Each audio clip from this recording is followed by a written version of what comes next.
There is a silent script we all follow, written by the people around us. We don't notice it when we're all at the bottom.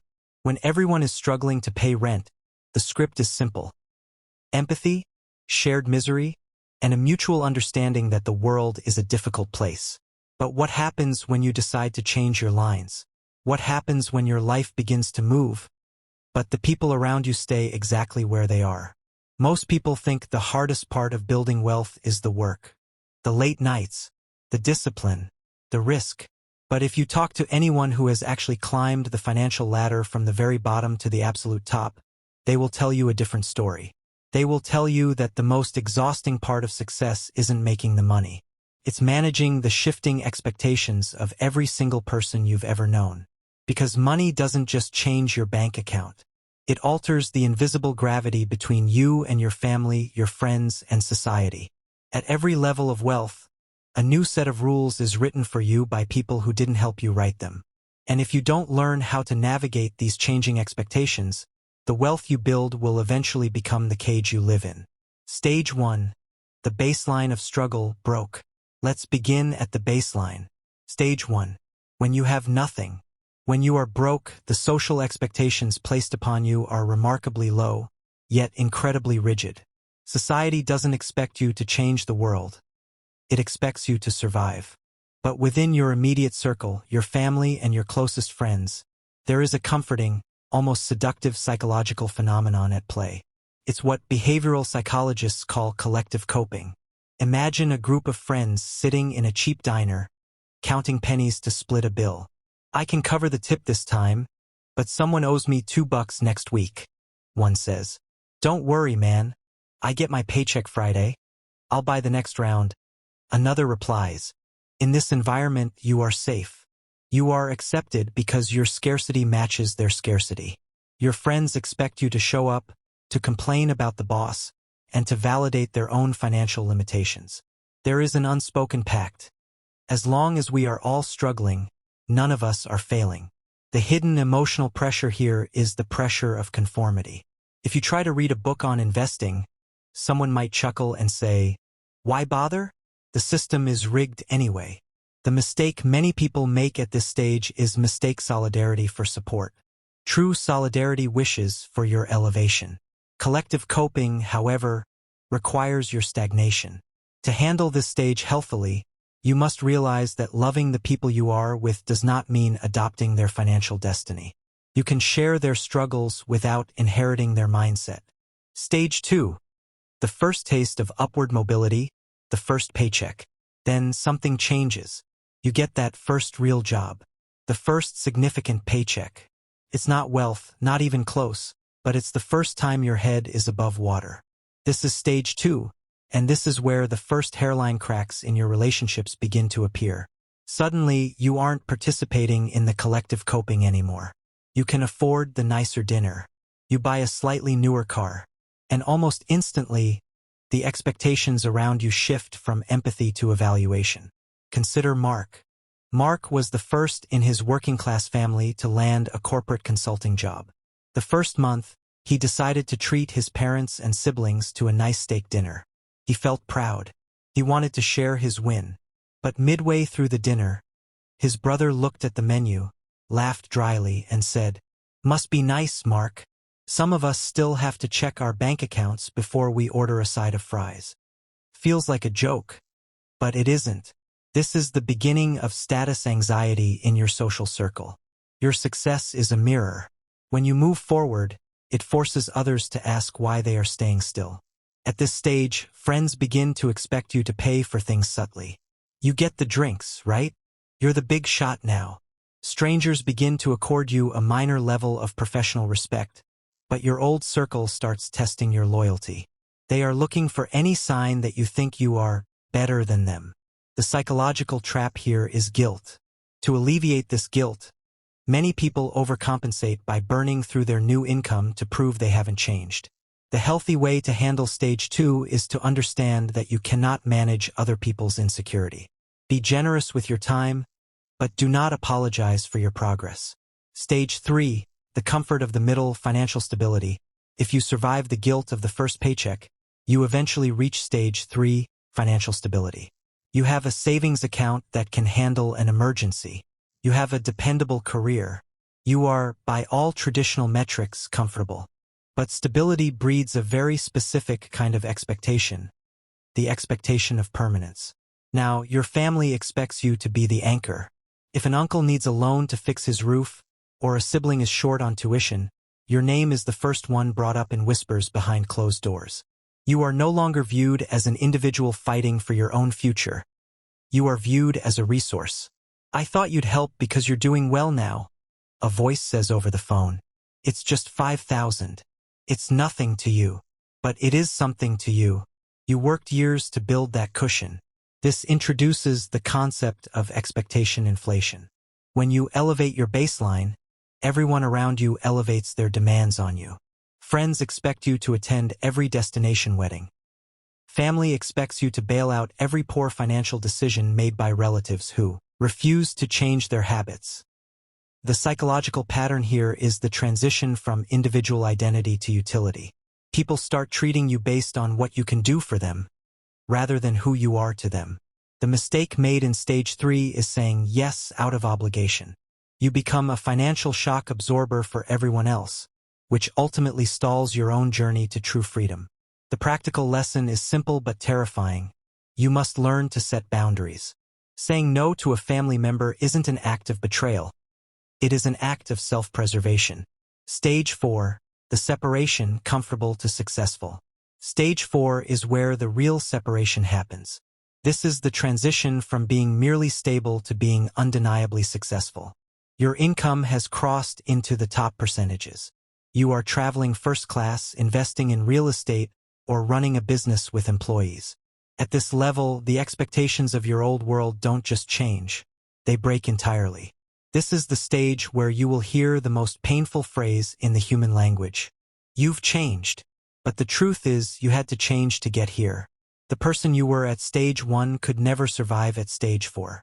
Psychologists refer to this as identity divergence. As your lifestyle shifts, your daily realities become entirely foreign to the people you grew up with. You are worried about tax strategies, scaling operations, and asset protection.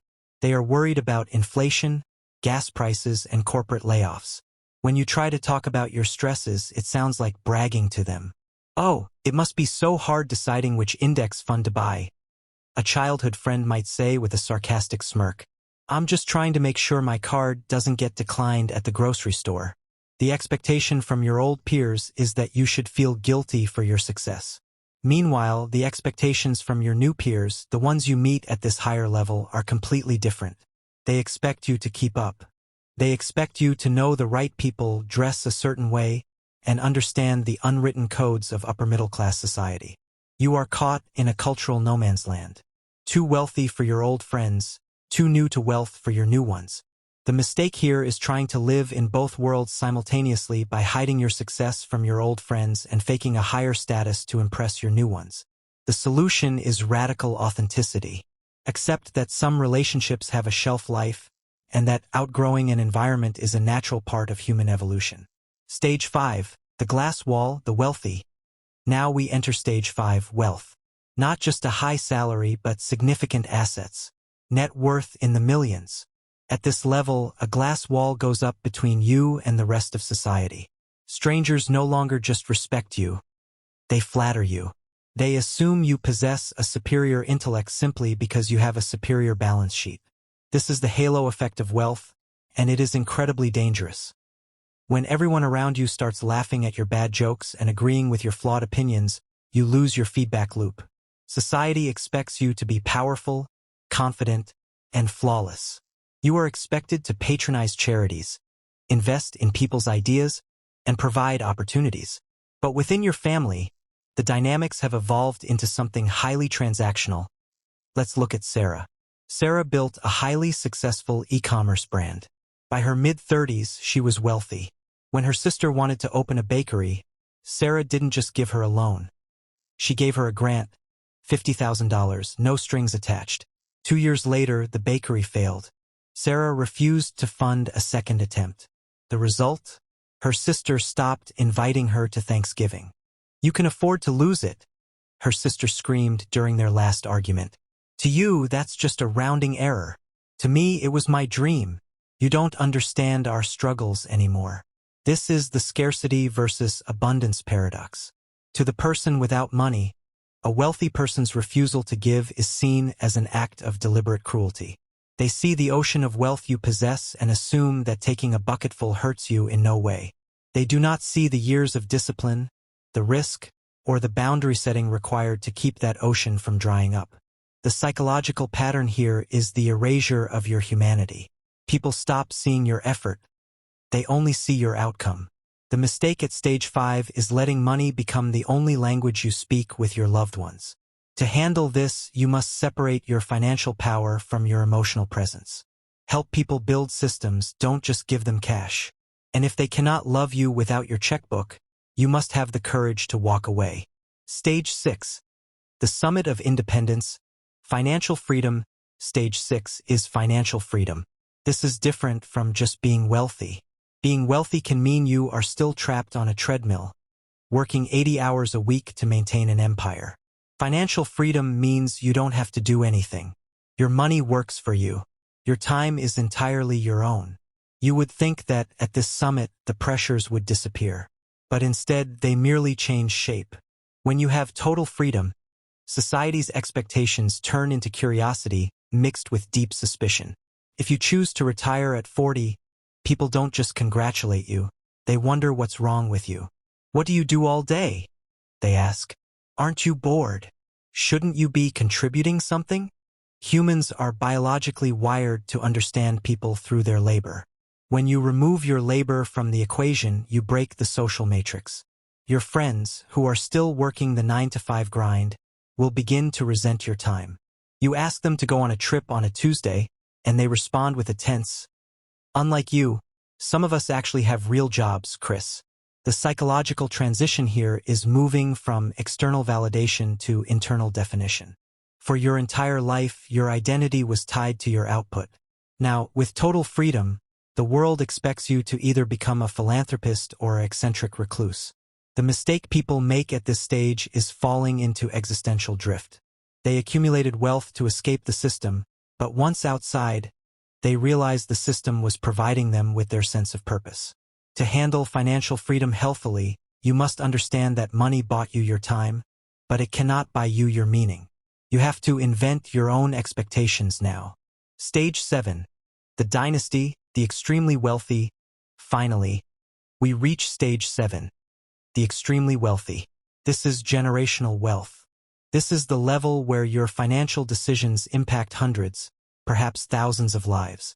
At this stage, the expectations are no longer personal, they are structural. Your family dynamics are no longer governed by affection alone. They are governed by estate planning, trusts, and legal frameworks. Your children grow up with a completely different psychological blueprint.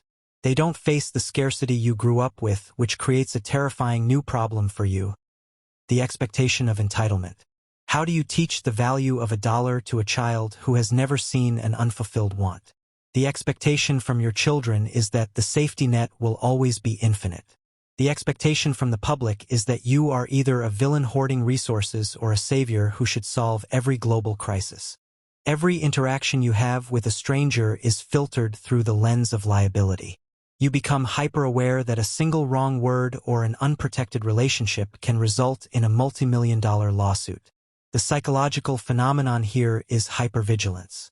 When you are at the absolute top, everyone wants a piece of the mountain. True friends become incredibly rare because it is almost impossible to know if someone loves you for your character or your capital. The mistake at stage 7 is isolating yourself completely behind walls of concrete and contracts. You become paranoid, viewing every human being as a potential predator. To survive this stage with your soul intact, you must cultivate a small, impenetrable inner circle. People who knew you before the mountain, or people who have their own mountains and want nothing from yours. You must manage your wealth as a tool, but protect your family's character as your true legacy. The ultimate currency? An emotional ending. We spend our entire lives trying to climb these stages. We believe that if we can just move from stage 1 to stage 3, or stage 3 to stage 6, we will finally be safe. We think that money will solve our human problems. But as we have seen, money does not eliminate problems. It merely trades them for an entirely new set of complications. It upgrades your bills, but it also upgrades your burdens. If you understand human nature, you realize that the people around you are not inherently malicious. When their expectations of you change, it is simply because they are operating from their own level of reality. A person who is starving cannot understand why a person who is full is stressed about the quality of the harvest. The ultimate lesson of wealth is this: the most valuable things you can own are the things that money cannot influence.